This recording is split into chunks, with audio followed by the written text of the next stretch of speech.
दलित दस्तक फिर से आ गया है लेकर अपना बहुजन कैलेंडर 2023 का बहुजन कैलेंडर। इस बार के कैलेंडर में होगा बहुत कुछ खास। जानिए उन बहुजन स्थलों के बारे में जो महत्वपूर्ण हैं। बुकिंग करने के लिए दिए गए नंबर पर संपर्क करें या व्हाट्सएप करें। जय भीम दोस्तों, मैं हूं अशोक दास और हमारे स्पेशल शो बहुजन नायकों के किस्से में आप सबका स्वागत करता हूं। बहुजन समाज पार्टी के लिए पिछले कुछ साल ठीक नहीं रहे हैं। उससे पहले लोकसभा चुनाव में हार मिली, फिर उत्तर प्रदेश के विधानसभा चुनाव में पार्टी जीत नहीं सकी। पार्टी से जुड़े कुछ पुराने नेता पार्टी छोड़कर चले गए। उन्होंने बसपा पर तमाम आरोप भी लगाए। पार्टी छोड़कर गए नेता बसपा में रहने के दौरान अम्बेडकरवाद और बाबा साहब की तमाम कस्में खाते थे। वो खुद को मान्यवर कांसीराम का अनुयायी बताते थे, लेकिन जब वो बहुजन समाज पार्टी को छोड़कर दूसरे दलों में चले गए तो उनका चोला ही बदल गया।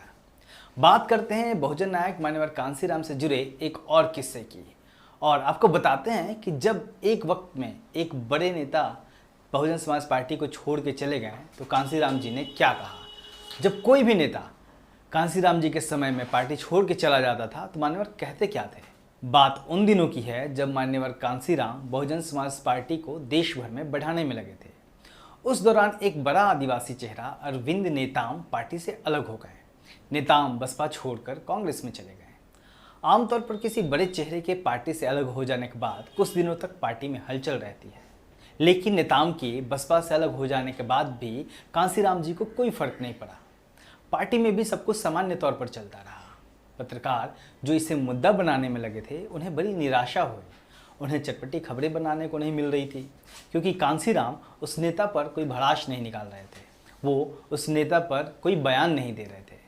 पत्रकारों से रहा नहीं गया। कांसीराम जी से पत्रकारों ने पूछा, साहब आपकी पार्टी का दिग्गज नेता छोड़कर चला गया, लेकिन आपको चिंता ही नहीं है, आप उसे मनाकर क्यों नहीं ले आते। सबकी ये चाह थी कि कांसीराम जी उसको मना के फिर वापस पार्टी में ले आए। साहब ने जवाब में कहा कि भाई, पहली बात तो वो माना हुआ होता तो पार्टी छोड़ता ही नहीं, और दूसरी बात, जब आप लोगों ने उसको दिग्गज नेता बना दिया तो अब उसको मनाने का रेट भी दिग्गज हो गया है, जो कि मेरे पास नहीं है। इसलिए मैं इसके जाने की विदाई पार्टी देता हूँ, ताकि किसी दूसरी पार्टी में रहकर मेरी सिखाई बातों पर थोड़ी सी अमल तो करे। वो मेरे मिशन का ही हिस्सा है। कांसीराम इस तरीके से सोचते थे।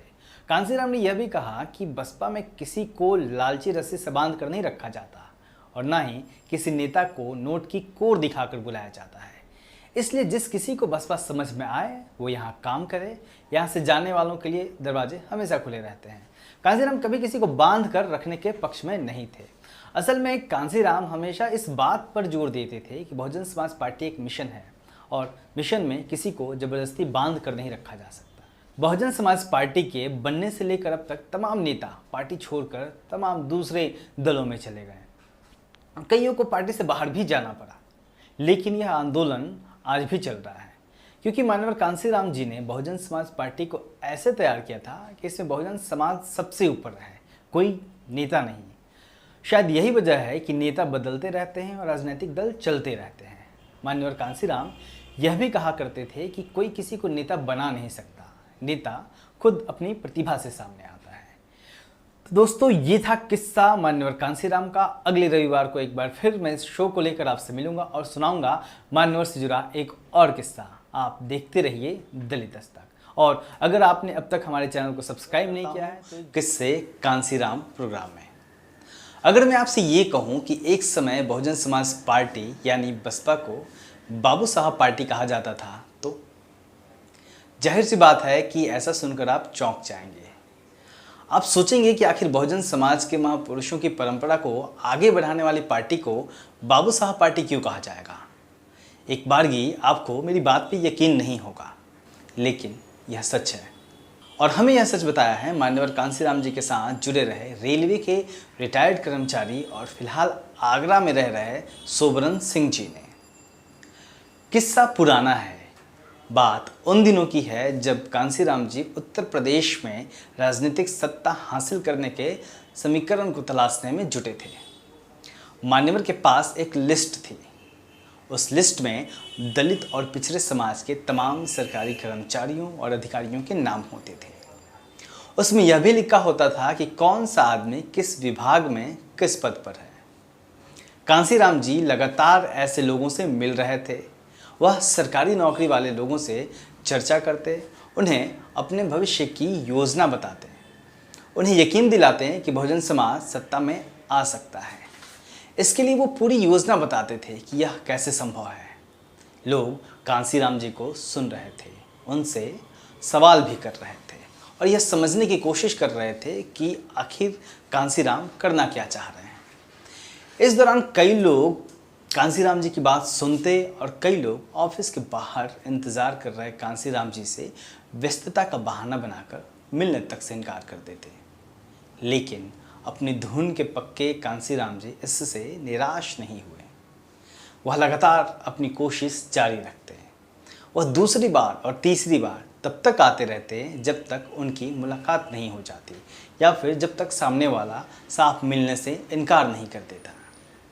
ये वो वक्त था जब DS4 और बामसेफ होते हुए मान्यवर बहुजन समाज का एक राजनीतिक दल बनाने में जुटे थे। कांसीराम जी ठान चुके थे कि वो ऐसा करके रहेंगे। आखिरकार उन्होंने 14 अप्रैल 1984 को बहुजन समाज पार्टी के नाम से बहुजन समाज के राजनीतिक दल का गठन कर लिया। मदद के लिए वह छोटे सरकारी कर्मचारी से लेकर बड़े अफसर तक से मिल रहे थे। उन्हें यकीन था कि समाज के लोग उनकी बात को समझेंगे और उनके साथ आएंगे। लेकिन ऐसा नहीं हुआ। तब ज़्यादातर बड़े अधिकारियों को यकीन नहीं हो पा रहा था कि कांसीराम ऐसा कुछ कर पाएंगे जैसा वो कह रहे हैं। उन्होंने कांसीराम को ज़्यादा तवज्जो नहीं दी। लेकिन आखिरकार मान्यवर के पक्ष में सरकारी बाबू खड़े हुए हैं। उन्हें मान्यवर कांसीराम की पे बैक टू सोसाइटी की परिभाषा समझ में आ गई। उन्होंने अपनी मेहनत की कमाई में से कांसीराम जी को आर्थिक मदद देनी शुरू कर दी। वो अपनी हर महीने की तनख्वाह से एक हिस्सा निकालकर कांसीराम जी के लिए देने लगे और उन्हीं के बूते मान्यवर कांसीराम बहुजन समाज पार्टी को सत्ता तक पहुंचाने के बाबा साहब के सपने को पूरा करने में जुट गए। उन्हीं सरकारी बाबुओं ने मान्यवर को साहब नाम दिया था और जब बसपा बनी तो यह क्लर्क यानी बाबू और कांसीराम यानी साहब की पार्टी कहे जाने लगी। अन्य नेता और राजनीतिक दल उपहास में कहते हैं कि कांसीराम ने बाबुओं की मदद से एक पार्टी बनाई है और बाबू कांसीराम जी को साहब कहते हैं, तो यह बाबू साहब पार्टी है। इस तरीके से वो बहुजन समाज पार्टी को परिभाषित करते हैं उपहास में कि यह बहुजन समाज पार्टी यानी बाबू और साहब की पार्टी यानी बाबू साहब पार्टी है। लेकिन बाद के दिनों में बाबू और साहब की इस पार्टी ने मान्यवर कांसीराम के नेतृत्व में जो इतिहास रचा वह सबके सामने है। आज भी अपने साहब की बनाई पार्टी के साथ बहुजन समाज के बाबू तन मन धन से खड़े हैं। दलित दस्तक मान्यवर कांसीराम जी के साथ खड़े हुए उन तमाम बाबुओं को सलाम करता है। तो अगली बार हम फिर मिलेंगे एक नए किस्से के साथ। अगर आपके पास कोई किस्सा है तो आप हमें ईमेल करिए या फिर हमारे पते पर लिख भेजिए। हम उस किस्से को आपके नाम के साथ और मैं आपके लिए लेके फिर से आया हूँ किस्से बहुजन नायक मान्यवर कांसीराम के। महाराष्ट्र में बहुजन समाज बन गया होता, महाराष्ट्र में शायद बड़ा वोट बैंक बन गया होता, लेकिन ऐसा हो ना सका। सांस्कृतिक रूप से सफल होने और बाबा साहब अम्बेडकर, ज्योतिबा फुले, शाहू जी महाराज और संत गाडगे जैसे दिग्गज बहुजन नायकों की धरती होने के बावजूद महाराष्ट्र में बहुजनों का राजनीतिक आंदोलन सफल क्यों नहीं हो पाया? क्या वजह रही? शायद ऐसा इसलिए हुआ क्योंकि महाराष्ट्र में महात्मा ज्योतिबा फुले को माली समाज के लोगों ने ठुकरा दिया। छत्रपति शाहू जी महाराज को कुर्मी समाज के लोगों ने अपना नहीं माना, तो बाबा साहब अम्बेडकर को महार समाज के लोगों ने ठुकरा दिया। यह मानना था बहुजन नायक मान्यवर कांसीराम का। कांसीराम जी की शुरुआती तमाम भाषणों में इन तमाम बातों का जिक्र रहता था। वो बार बार इन बातों का जिक्र किया करते थे कि आखिर महाराष्ट्र में इन तमाम बहुजन नायकों के होने के बावजूद भी वहाँ राजनीतिक आंदोलन सफल क्यों नहीं हो पाया।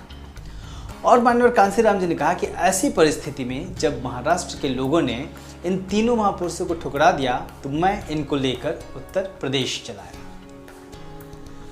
जब कांसीराम जी महाराष्ट्र के तीनों बाबाओं को लेकर यूपी पहुंचे और बहुजन समाज को उनके बारे में बताने लगे तो बहुजन समाज में सुगबुगाहट होने लगी। लोग बोलने लगे कि ये कांसीराम बात तो अच्छी करता है पर ये महाराष्ट्र से 3 बाबा ले आया है, एक टाई वाले बाबा और 2 पगड़ी वाले बाबा।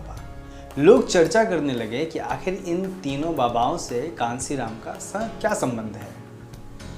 कांसीराम जी कहते थे कि इस तरह से लोगों को समझाने में मुझे बहुत देर लगी, इन तीनों नायकों के बारे में बताने में। लेकिन उन्होंने फिर बाद में खुशी भी जाहिर की अपने भाषणों में और लोगों से बातचीत में कि आज कहीं नहीं तो कम से कम उत्तर प्रदेश में बहुजन समाज के लोगों ने मेरी बात को समझा। तो मान्यवर कहते थे कि बहुजन समाज के छोटे तबके के पढ़े लिखे लोगों ने मेरी बात को समझा।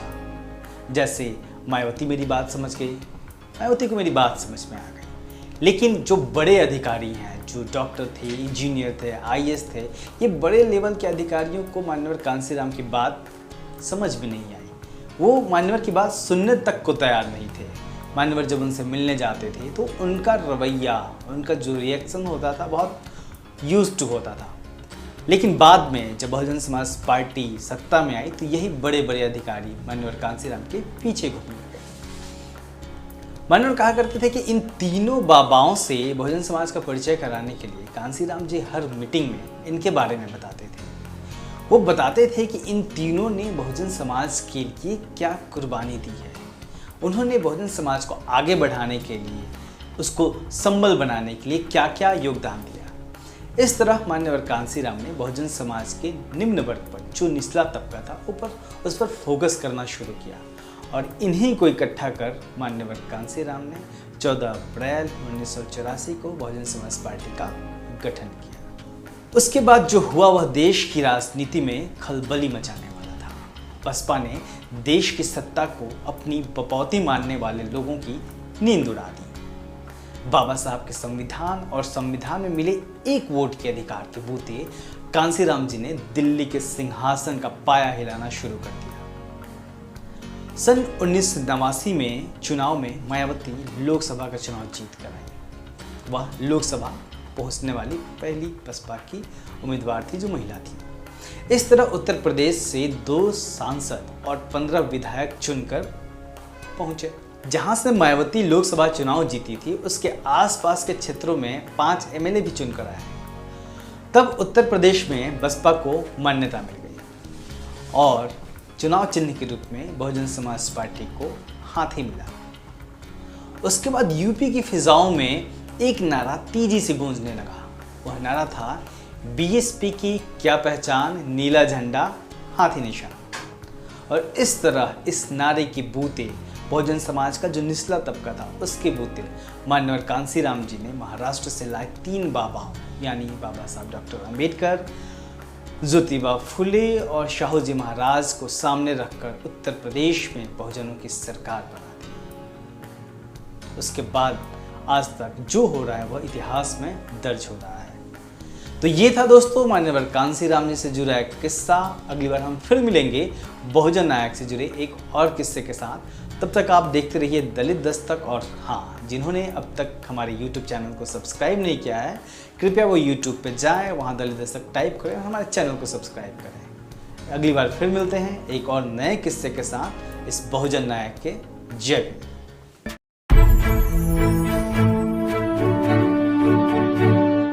अगर आपने अभी तक दलित दस्तक चैनल को सब्सक्राइब नहीं किया है तो सब्सक्राइब करें।